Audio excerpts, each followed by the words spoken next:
नमस्कार श्रोते हो, ट्यून केले तुम्ही रेडिओ विश्वास 90.8 कम्युनिटी रेडिओ. तुमचं जगणं तुमचा आवाज. मी आरजे बागेश्री आपल्या ब्रेक द चेन या कार्यक्रमात सगळ्यांचं मनापासून स्वागत करते.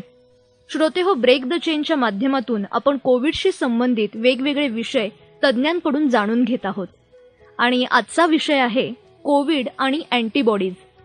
आपण सगळ्यांनीच हे ऐकलं असेल किंवा वाचलं असेल की कोरोना व्हायरसशी लढण्यासाठी अँटीबॉडीज महत्वाची भूमिका निभावतात आणि म्हणूनच अनेक लोक अँटीबॉडी टेस्ट करून घेतात. पण अँटीबॉडीज म्हणजे नेमकं काय, त्या आपल्या शरीरात नेमकं काय काम करतात, किती कालावधीनंतर अँटीबॉडीज आपल्या शरीरात तयार होतात, हे आजच्या भागातून आपण जाणून घेणार आहोत. आणि आज आपल्या सोबत आहेत पुण्याचे डॉक्टर पद्मनाभ केसकर. गेली 25 वर्ष ते आरोग्य सेवेत कार्यरत आहेत. त्याचबरोबर गेल्या अनेक वर्षांपासून इमर्जन्सी मॅनेजमेंट कन्सल्टंट म्हणूनही ते काम करत आहेत. सध्या सोशल मीडियावर कोरोनाशी संबंधित वेगवेगळ्या पोस्ट व्हायरल होत आहेत, वेगवेगळे मेसेजेस आपल्यापर्यंत येत आहेत. आणि त्यातच सरांनी लिहिलेला एक मेसेज माझ्या वाचनात आला आणि अँटीबॉडीजबद्दल त्यात त्यांनी खूप छान माहिती दिलेली होती. तेव्हाच मी ठरवलं की सरांकडूनच अँटीबॉडीज हा विषय आपण जाणून घेऊया. नमस्कार सर. नमस्कार. मी रेडिओ विश्वासवर तुमचं अगदी मनापासून स्वागत करते. हो, थँक्यू. सर, कोविड संसर्ग झालेल्या व्यक्तीच्या शरीरात अँटीबॉडीज तयार होतात असं सगळीकडेच वाचनात आलंय. पण अँटीबॉडीज म्हणजे नेमकं काय? अँटीबॉडीज म्हणजे ज्याला आपण मराठीत प्रतिपिंड असं म्हणू. कोणताही जंतू आपल्या शरीरात गेल्यानंतर आपल्या शरीराची जी प्रतिकार शक्ती असते ती त्या जंतूला मारण्यासाठी ऍक्टिव्हेट होती किंवा कार्यान्वित होती. आणि त्या जंतूच्या विरुद्ध लढणारी जी काही फौज म्हणता येईल आपल्या शरीरामध्ये तयार होती, तर ती त्याला आपण अँटीबॉडीज किंवा प्रतिपिंड असं म्हणतो. आणि ही जेव्हा प्रतिपिंड जेव्हा तुमच्या शरीरात तयार होतात, तर एकदा ही प्रतिपिंड तयार झाल्यानंतर परत तसाच जंतू परत दुसऱ्यांदा शरीरात जर का शिरला तर त्या जंतूला मारण्याचं काम ही प्रतिपिंड किंवा अँटीबॉडीज करतात. तर ही एक आपली शरीराची डिफेन्सिव्ह मेकॅनिझम आहे असं आपल्याला म्हणता येईल. अच्छा, पण मग प्रत्येक जंतू म्हणजे वेगवेगळे जंतू गेल्यावर वेगवेगळ्या प्रकारच्या अँटीबॉडीज तयार होतात? हो, बरोबर. म्हणजे प्रत्येक आजाराचे वेगवेगळे अँटीबॉडीज असतात. जसं आपल्याला डेंग्यू झाला तर डेंग्यूच्या विरुद्ध प्रतिपिंड तयार होईल. स्वाईन फ्लू झाला तर स्वाईन फ्लूच्या विरुद्ध. जनरली कुठलाही आजार जेव्हा आपल्याला होतो तेव्हा त्याच्या विरुद्ध लढणारी फौज आपल्या शरीरात तयार होते. आणि आपल्या शरीरामध्ये 2 प्रकारच्या पेशी असतात ज्याला आपण डिफेन्सिव्ह मेकॅनिझम म्हणतो. त्यात एक टी सेल आणि बी सेल अशा 2 प्रकारच्या ज्या पेशी असतात. तर टी सेल असते त्याला मेमरी असते. तर ती मेमरी काय करते, टी सेल जेव्हा काय करते की जेव्हा एखादा तसाच जंतू पूर्वी आपल्या शरीरात गेलेला आहे ते जर का त्या पेशीच्या लक्षात आलं तर ही प्रतिपिंड त्या जंतूवरती अटॅक करण्याच्या आधीच टी सेल कार्यान्वित होतात आणि त्या जंतूला मारण्याचा प्रयत्न करतात. पण काही कारणांनी टी सेल जर का ऍक्टिव्हेट झाल्या नाही तर त्या ठिकाणी बी सेल ऍक्टिव्हेट होतात आणि तिथं प्रतिपिंड तयार होऊन त्या जंतूला मारण्याचं काम ही प्रतिपिंड किंवा ज्याला आपण तुम्ही अँटीबॉडीज म्हणतात ती करतात. अच्छा, आणि रोगप्रतिकारक शक्ती आणि अँटीबॉडीज यात फरक आहे का? रोग प्रतिकारक शक्ती ज्याला आपण इम्युनिटी म्हणतो. तर इम्युनिटी जी आहे ही इम्युनिटी एक वेगळ्या प्रकारची गोष्ट आहे ज्याला आपण टी सेल म्हणू शकू फार तर फार. तर जी प्रतिपिंड जी तयार होतात ती लगेच तयार होते. ती साधारणतः 7व्या दिवशी तयार होतात. म्हणजे एखाद्याच्या शरीरात एखादा समजा आता कोरोना एखाद्याला झाला तर त्याचा जंतू त्याच्या नाकातोंडातून घशातून संपूर्ण शरीरात जेव्हा पसरतो तेव्हा 7व्या दिवशी साधारणतः ही प्रतिपिंड किंवा अँटीबॉडीज तयार होतात आणि त्या व्हायरसला मारण्याचं काम करतात. पण या उलट जर का तुमची टी सेल मेमरी चांगली असेल ज्याला आपण प्रतिकार शक्ती म्हणू, ही जर का जास्ती प्रमाणात चांगली असेल तर त्या ठिकाणी ही प्रतिकार शक्ती त्याला पुढं जो काही व्हायरस आहे हा मल्टिप्लाय करण्याच्या सुरुवातीच्या स्टेजमध्ये त्या ठिकाणी रोखण्याचं काम करतात. म्हणून काही लोकांना कोरोना होतो आणि ते लवकर बरे होऊन जातात आणि काही लोकांना पुढं आजार पुढच्या स्टेजमध्ये जातो असं आपल्याला दिसतं. बरोबर. तसंच काही वेळेला कधी काही लोकांचं तुम्ही ऐकलं असेल की त्याला कोरोना होऊन गेला पण नंतर ब्लड चेक केलं तेव्हा त्याच्यात अँटीबॉडीज दिसल्या नाहीत तयार झालेल्या. याचं कारण म्हणजे त्या ठिकाणी त्याची जी टी सेल्स आहेत ती इमिजिएट प्रतिकार शक्ती जी त्या जंतूला आटोक्यात आणते, तिने जर का तो आजार आटोक्यात आणला तर त्या ठिकाणी प्रतिपिंड तयार होत नाही. त्या लोकांची टी सेल मेमरी चांगली असते. अच्छा, म्हणजे अँटीबॉडीज तयार झाल्याने तरी घाबरायचं कारण नसतं? नाही, काही बिलकुल घाबरायचं कारण नाही. जरी अँटीबॉडीज तयार नाही झाल्या तरी सुद्धा त्या व्यक्तीची प्रतिकार शक्ती चांगल्या पद्धतीने त्या जंतूचा अटकाव करत असते. आताचे जे व्हॅक्सिन्स जे येत आहेत हे व्हॅक्सिन दोन्ही प्रकारच्या तुमच्या ज्या पेशी आहेत टी सेल आणि बी सेल या दोन्हीला ऍक्टिव्हेट करतात. त्यामुळे काही लोक नंतर आता 2 महिन्यांनी वगैरे चेक करतात 2 लसीचे डोस झाल्यानंतर की माझ्या अँटीबॉडीज तयार झाल्यात का. आणि मग कोणाचे जास्ती झालेले असतात, कोणाचे कमी झाले असतात, किंवा एखादा म्हणतो माझ्याचे झालेच नाही. त्याच्यात काही काळजी करण्यासारखं काही नसतं. ही लस ही दोन्ही प्रकारच्या तुमच्या ज्या प्रतिकार शक्ती आहेत, टी सेल आणि बी सेल, या दोन्हीला कार्यान्वित करण्याचं काम करत असते. त्याच्यामुळे कुठल्याही, आणि कसं बघण्याचं पण काही गरज नाही की अँटीबॉडीज आपल्याला डेव्हलप झाल्यात का, किंवा आपल्याला आता कोरोना होऊन गेला तर प्रत्येकाने त्याच्यानंतर आजार झाल्यानंतर 1 महिन्यानी बघितलंच पाहिजे की माझे अँटीबॉडीज किती झालेत. हे बघण्याची तशी काही गरज नाहीये. अँटीबॉडीज बघण्याचे 2 कारण आपण करतो. एक सिरो सर्व्हायलन्स, की एखाद्या कम्युनिटीमध्ये किती प्रमाणात लोक बाधित झालेत, कारण सगळे लोक टेस्ट करत नाहीत. की काही लोक टेस्ट करतात, काही लोक टेस्ट करत नाही. तर आपण असं म्हणतो की 60% किंवा 70% जर का समुदाय जर का बाधित झाला तर त्या लोकांच्या अंगामध्ये प्रतिपिंड किंवा अँटीबॉडीज तयार होतात आणि आपोआप त्या ठिकाणी 7 आटोक्यात यायला सुरुवात होते. तर एखाद्या गव्हर्नमेंटला, लोकल गव्हर्नमेंटला बघायचं असेल की अरे किती प्रमाणात या ठिकाणी समाज बाधित झालाय, ते बघायचं असेल तर जनरली अँटीबॉडीज चेक केल्या जातात.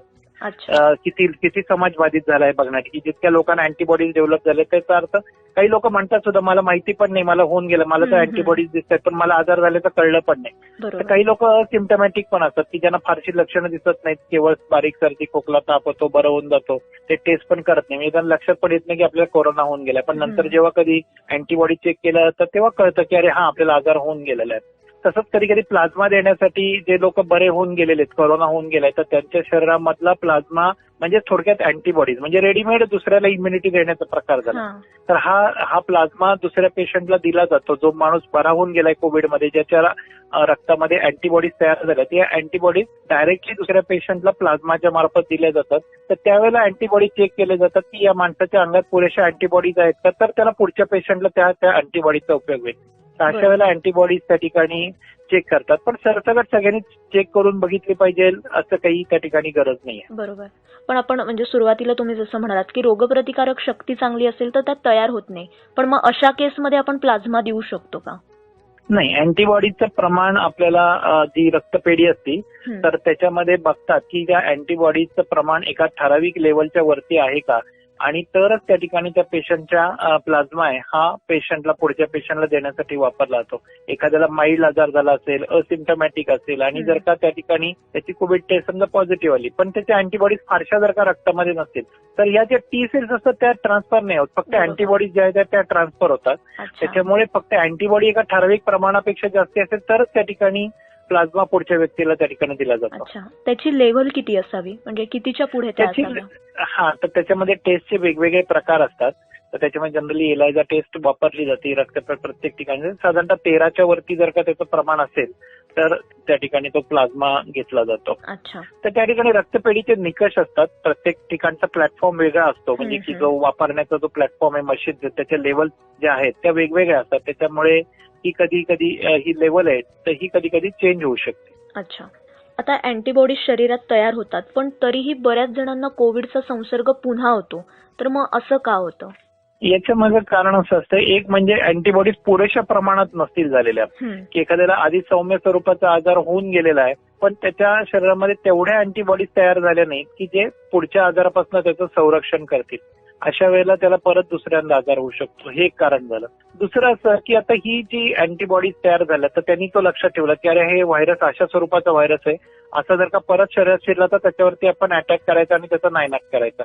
पण काही कारणांनी व्हायरसचं जर का रूप बदललं त्या ठिकाणी, ज्याला आपण म्युटेशन म्हणतो, असे कधी कधी म्युटेशन्स होत राहतात. की सध्या आपण तो इंडियन व्हेरियंट म्हणून ज्याला डबल म्युटेशन म्हणतो, किंवा वेस्ट बेंगॉलमध्ये आता ट्रिपल म्युटेशनचे व्हायरस त्या ठिकाणी आढळत आहेत. तर हे 3 वेळाला म्युटेशन म्हणजे 3 वेळा बदल झाला तर ती शरीराच्या जे अँटीबॉडीज आहेत त्या व्हायरसला ओळखू नाही शकत. नवीन स्वरूपात जर का आला तर त्या ठिकाणी हा चकवा दिला जातो व्हायरसकडनं, आणि अशा वेळेला परत इन्फेक्शन होण्याची शक्यता असते. त्याच्यामुळे 2 कारणं असू शकतात परत आजार होण्याची. एक म्हणजे पुरेशी प्रतिपिंड तयार नाहीत, अँटीबॉडीची लेवल फारशी नाही झालेली, सौम्य स्वरूपाचा आजार होता, किंवा नवीन झालेला जो आजार आहे याच्यामध्ये व्हायरसचं म्युटेशन झालेलं आहे आणि त्याच्यामध्ये बदल झाल्यामुळे शरीराने त्याला ओळखलं नाही.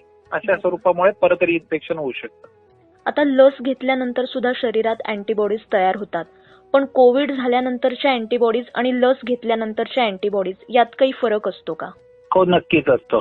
कोविड झाल्यानंतरचे ज्या अँटीबॉडीज शरीरामध्ये तयार होतात त्याच्यामध्ये कसं असतं की या अँटीबॉडीज आहेत त्याच्यामध्ये वेगवेगळ्या प्रकार असतात. म्हणजे जे स्पाइक प्रोटीनच्या अगेन्स्ट, म्हणजे कशाच्या अगेन्स्ट अँटीबॉडी तयार होतात, स्पाइक प्रोटीनच्या अगेन्स्ट, न्यूक्लिओ कॅप्सिड प्रोटीनच्या अगेन्स्ट. तर याच्यामध्ये ज्या व्हॅक्सिनमुळे होणाऱ्या ज्या अँटीबॉडीज असतात या स्पाईक प्रोटीनच्या अगेन्स्ट तयार झालेले असतात. स्पाईक प्रोटीन म्हणजे काय ते की व्हायरसच्या शरीरावरती एक काटेरी आवरण असतं ज्याच्यामुळे तो व्हायरस घशाला, नाकात, घशात किंवा सेलमध्ये चिटकून राहण्याचं काम करतो. जसं आपल्याला एखाद्या गवतामध्ये चालताना जे काटेरी गुंड आपल्या कपड्याला चिकटतात त्या पद्धतीने काटेरी आवरण असल्यामुळे ते घशाला, नाकाला आतमध्ये गेल्यानंतर चिटकून राहतो, सेलला चिटकून राहतो. आणि जर का ही जी काटेरी आवरणच जर का निष्प्रभ आपण करून टाकलं, ही काटेरी आवरण म्हणजे काय एक प्रकारचे हात आहेत त्या व्हायरसचे. जर का एखाद्याचे हातच जर का आपण छाटून टाकले तर तो झाडावर चढू शकणार नाही. बरोबर. तसंच हे स्पाईक प्रोटीनच्या अगेन्स्ट अँटीबॉडीज व्हॅक्सिन नंतर तयार होतात आपल्या बॉडीमध्ये. आणि जेव्हा व्हायरस शरीरामध्ये शिरतो, नाकात, घशात शिरतो, तेव्हा या अँटीबॉडीज ज्या व्हॅक्सिनमुळे तयार झालेल्या आहेत त्या व्हायरसचे जे काटेरी आवरण आहे त्याला निष्प्रभ करून टाकतात. आणि त्याच्यामुळे तो व्हायरस घशामध्ये किंवा सेलमध्ये चिटकून राहू शकत नाही आणि त्या ठिकाणी तो इनॅक्टिव्हेट होऊन जातो. तर या अँटीबॉडीज फक्त स्पाईक प्रोटीनच्या अगेन्स्ट आहेत. याच्या गाभ्याच्या विरुद्ध काम नाही करत. त्याच्या आतमध्ये जे काय आहे, व्हायरसच्या बॉडीच्या आतमध्ये जे काय आहे, गाभ्याच्या विरुद्ध या अँटीबॉडीज काम नाही करत. त्या फक्त बाह्य आवरणाच्या विरुद्ध आहेत. पण जेव्हा तुम्हाला कोविड होऊन जातो तर त्याच्यामुळे ज्या अँटीबॉडीज तयार होतात त्या पूर्णपणे परिपूर्ण असतात. म्हणजे जशा त्या बाह्य आवरणाच्या विरुद्ध काम करतील तसंच अंतर्गत जो व्हायरसचा जो गाभा आहे ज्याला आपण न्यूक्लिअर म्हणतो, न्यूक्लिओकॅप्सिड प्रोटीन म्हणतो, न्यूक्लिओकॅप्सिड प्रोटीनच्या अगेन्स्ट सुद्धा या कोविड झाल्यानंतरच्या आजारानंतरच्या अँटीबॉडीज काम करतात. म्हणून प्लाझ्मा देताना हा कोविड बरा झालेल्या रुग्णाचा प्लाझ्मा देतात. व्हॅक्सिन नंतर तयार झालेल्या अँटीबॉडीचा प्लाझ्मा पेशंटला दिला नाही जात. बरोबर. त्यामुळे हा फरक आहे त्यात. हो, हा फरक आहे. आपल्या श्रोत्यांनी सुद्धा काही प्रश्न विचारलेत. त्यातला एक प्रश्न मी घेते. सर्वेश यांनी एक प्रश्न विचारलाय की कोरोना झाल्यानंतर लस घेणं किती आवश्यक आहे, कारण याबद्दल पण अनेक गैरसमज आहेत की आता माझ्या शरीरात अँटीबॉडीज तयार झाल्यात, मी लस घेतली नाही तरी चालेल. तर हे किती योग्य आहे? नाही, कोरोना झाल्यानंतर सुद्धा प्रत्येकाने त्या ठिकाणी लस ही घेतलीच पाहिजे. फक्त त्याच्यामध्ये अंतर ठेवावं लागतं की कोरोना बरा झाल्याच्या नंतर साधारणतः 28 ते 56 दिवसांनी लस घेणं भाग आहे. म्हणजे एखाद्याला सौम्य स्वरूपाचा आजार झाला की काय ऑक्सिजन लागला नाही, रेमडेसिवीर इंजेक्शन नाही द्यावं लागलं आणि किरकोळ घरी राहून औषधाने तो बरा झाला असेल, अशा वेळेला बरा झाल्यानंतर 28 दिवसांनी. बरा किती दिवसांनी होतो? 17 दिवसांनी. आपलं गणित कसं आहे की रिपोर्ट पॉझिटिव्ह आल्यानंतर 17 दिवस आपण पेशंटला क्वारंटाईन ठेवतो आणि त्याच्यानंतर आपण तो पेशंटला काही लक्षणं नसतील तर बरं झालं म्हणतो. 17 दिवसाचा कालावधी हा बरा होण्याचा कालावधी आहे. तर त्याच्यानंतर 28 दिवस त्याच्यामध्ये ऍड करा आणि त्याच्यानंतर सौम्य स्वरूप असेल, लक्षण असलेल्या पेशंटनी व्हॅक्सिन घ्यावं.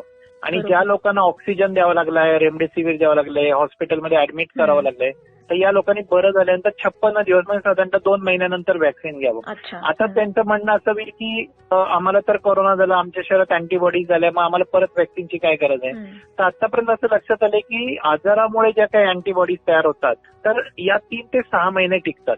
3 ते 6 महिन्यानंतर हळूहळू त्या निष्प्रभ व्हायला सुरुवात होती, त्याच्यामधली ताकद कमी व्हायला सुरुवात होती आणि आजारापासून संरक्षण आहे हे तुम्हाला साधारणतः 3 ते 6 महिन्यापर्यंत मिळतं. याच्या उलट तुम्ही व्हॅक्सिन जर का घेतलं, म्हणजे कोविड आजार झाला आणि व्हॅक्सिन पण घेतलं, तर हे जे संरक्षण आहे, या अँटीबॉडीची लेवल ही खूप जास्ती प्रमाणात होती. म्हणजे काही काही लोकांच्या मध्ये आम्ही नॉर्मलच्या पेक्षा 200 पट, 100 पट, 200 पट जास्ती एवढ्या अँटीबॉडीज तयार झालेल्या व्हॅक्सिन नंतरच्या बघतो. तर त्याच्यामुळे या लोकांना जर का लॉंग टर्म इम्युनिटी पाहिजे असेल की आजारापासून जास्ती काळाकरता संरक्षण पाहिजे असेल तर त्यांनी प्रत्येकाने हे व्हॅक्सिन हे घेतलंच पाहिजे. बरोबर, खरंय, अगदी खरंय. आणि दुसरी गोष्ट म्हणजे जसं मी तुम्हाला सांगितलं तसं की हे व्हॅक्सिन आता लक्षात आलंय की आता कालच मी वाचलं असेल की कोविशिल्ड आणि कोवॅक्सिन हे दोन्ही व्हॅक्सिन आहे हे डबल म्युटंट जो व्हायरस आहे सध्याचा तर त्याच्या विरुद्ध सुद्धा काम करत आहे. म्हणजे समजा आता या माणसाला समजा आजार हा नॉर्मल व्हेरियंट पासून झालेला असेल आणि जर का काही कारणाने त्याला नंतर समजा अजून 4 महिन्यांनी 6 महिन्यांनी डबल म्युटंट व्हायरस पासून परत इन्फेक्शन झालं तर कदाचित त्याची बॉडी जरी त्याला आधी आजार झाला असेल तरी त्याला संरक्षित करू शकणार नाही. पण व्हॅक्सिनमुळे मिळणारं संरक्षण हे जास्ती डायव्हर्सिफाईड आहे, त्यामुळे ते घ्यावं. बरोबर. पण बऱ्याचदा असं होतं की लस घेतल्यानंतर म्हणजे पहिला डोस घेतल्यानंतर सुद्धा कोविड झाला, अशा अनेक केसेस आहेत. तर लस घेतल्यानंतर अँटीबॉडीज तयार व्हायला किती कालावधी लागतो? लक्षात घ्या, पहिली गोष्ट लोकांनी पहिल्यांदा मनातून एक काढून टाकावं की मला लस घेतल्यानंतर कोविड होणारच नाही. तर असं नाहीये.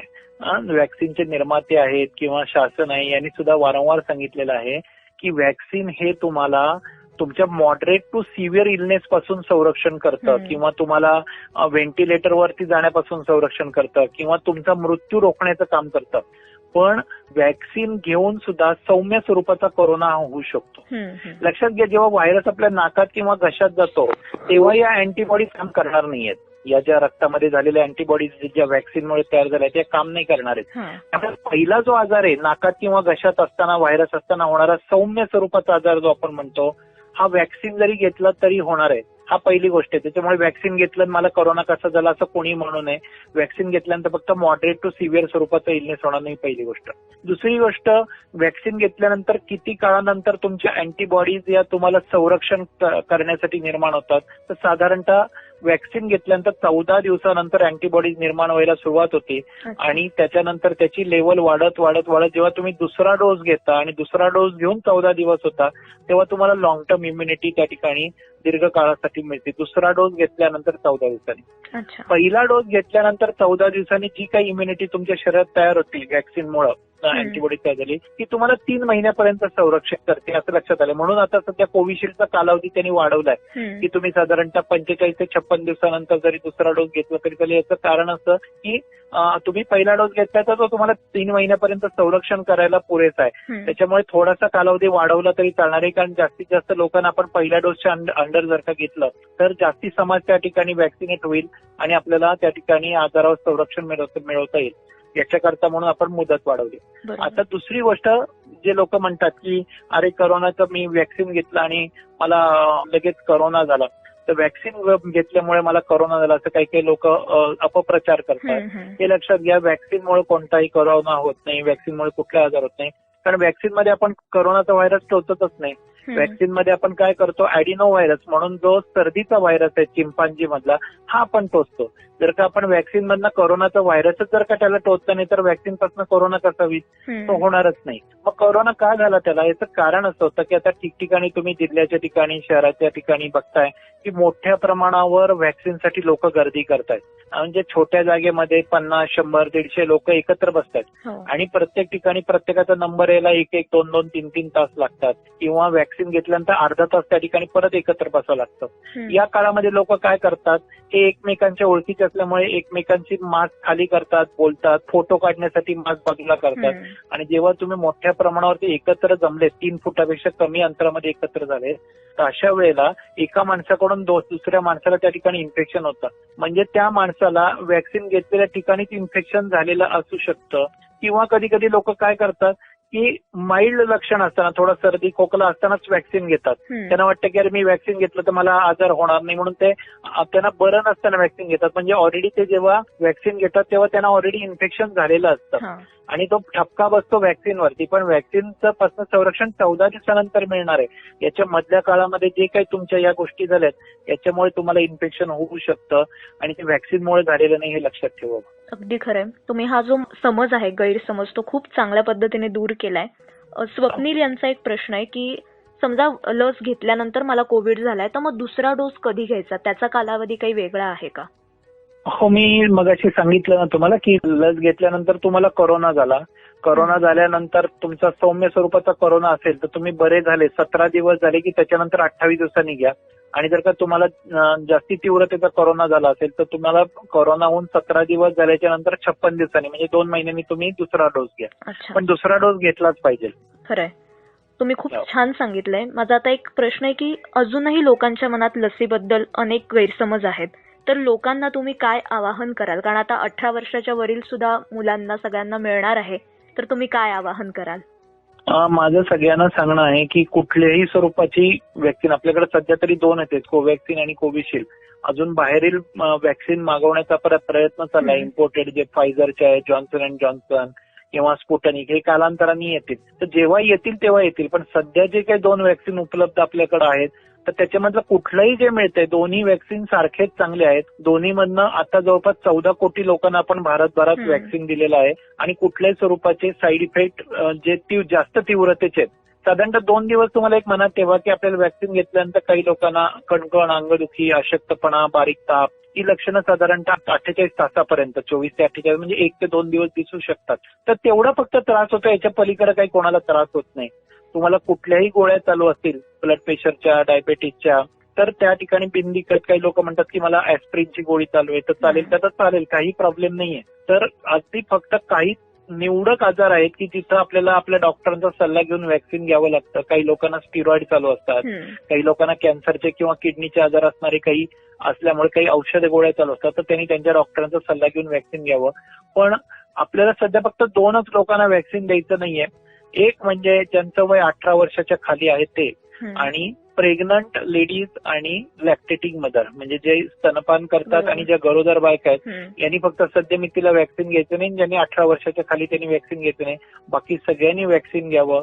व्हॅक्सिन घेतल्यामुळे तुमचा मृत्यू टळण्याची शक्यता खूप मोठ्या प्रमाणावरती वाढते. व्हॅक्सिन घेतल्यामुळे तुम्हाला हॉस्पिटलमध्ये भरती होण्याची शक्यता खूप प्रमाणात कमी होते. तुम्हाला सौम्य स्वरूपाचा कोरोना झाला तरी तुम्ही त्याच्यातून बरे होऊन जाता. व्हॅक्सिन घेतल्यामुळे कोरोना न होण्याचंच प्रमाण 80% आहे, 70 ते 80% आहे.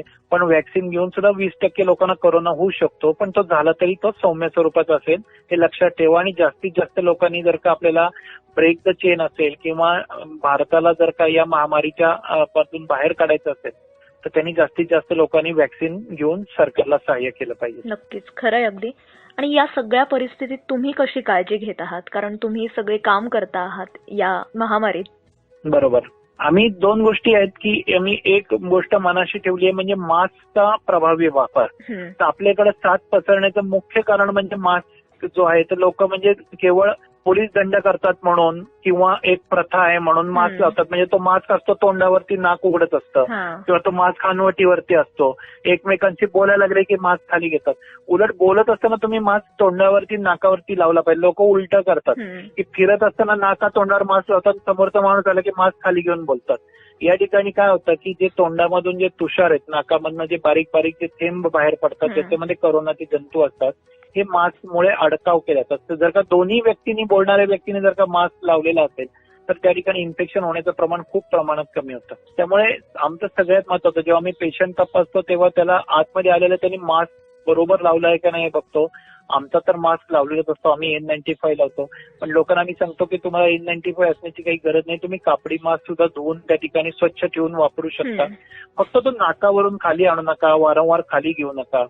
हात जे धुणं आहे, जे आम्ही वारंवार क्लिनिंग करतो, ज्याला आम्ही हँड हायजीन म्हणतो, मग लिक्विड सॅनिटायझर असेल, सोप वॉटर असेल, आणि हात धुणं आणि सोशल डिस्टन्सिंग. म्हणजे आम्ही जेव्हा पेशंट तपासतो तेव्हा जास्तीत जास्त 6 फुटाचं अंतर राखण्याचा आम्ही पेशंटच्या मध्ये प्रयत्न करतो. जेव्हा जरूर आहे तेवढ्या पुरतच आम्ही पेशंटच्या जवळ जाण्याचं काम करतो. म्हणजे असं नाही की पेशंट पासून आम्हाला होण्याची काही भीती नसते, आमच्यापासून पेशंटला होऊ नये ही सुद्धा आमच्या मनात काळजी असते की आम्ही पेशंट तपासत असतो. तर आम्ही जेवढा संपर्क कमी करता येईल तेवढा कमी करतो, 6 फुटाचं अंतर ठेवतो. तसंच लोकांनी पण केलं पाहिजे. गर्दीच्या ठिकाणी अंतर ठेवून वावरलं पाहिजे, मास्क वापरला पाहिजे, आणि तिथून घरी आल्यानंतर लगेच आपले हात साबण पाण्याने धुणं.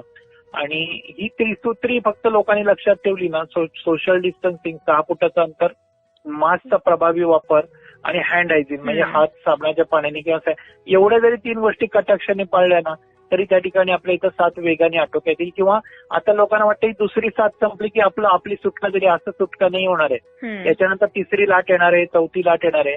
कुठलीही जर का आतापर्यंतचं पॅनडेमिक बघितलं तर ते 5 वर्ष लागोपाठ येत असतं. आपलं आताशी फक्त 2रं वर्ष चालू आहे, ही 5 वर्ष येणार आहे.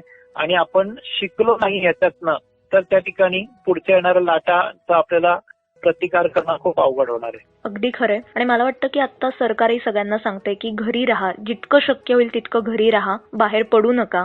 तर या सगळ्या गोष्टींचा सुद्धा आपण वापर केला पाहिजे, लक्षात घेतल्या पाहिजे. आणि मला वाटतं की तुमच्या कार्याला सलाम, कारण आज तुम्ही पुढे येऊन काम करताय, त्यामुळे तुमच्या कार्याला सलाम.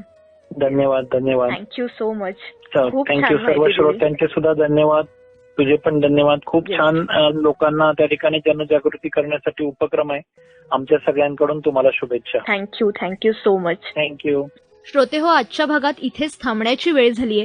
पुन्हा भेटूया आपल्या ब्रेक द चेनच्या पुढच्या भागात. तुमच्याही मनात काही प्रश्न असतील तर ते आमच्यापर्यंत नक्की पोहोचवा. 2472627 या क्रमांकावर तुम्ही संपर्क साधू शकता. फेसबुक आणि इंस्टाग्रामवर सुद्धा रेडिओ विश्वासचं पेज आहे, ते तुम्ही फॉलो करा. त्यावर सुद्धा तुम्ही तुमचे प्रश्न, तुमच्या प्रतिक्रिया आमच्यापर्यंत अवश्य पोहोचवा. पुन्हा भेटूया पुढच्या भागात. पण तोपर्यंत स्वतःची आणि कुटुंबियांची काळजी घ्या, सुरक्षित राहा. गरज नसेल तर अजिबात घराबाहेर पडू नका. सोशल डिस्टन्सिंगचे सगळे नियम पाळा आणि ऐकत रहा रेडिओ विश्वास 90.8 कम्युनिटी रेडिओ. तुमचं जगणं, तुमचा आवाज.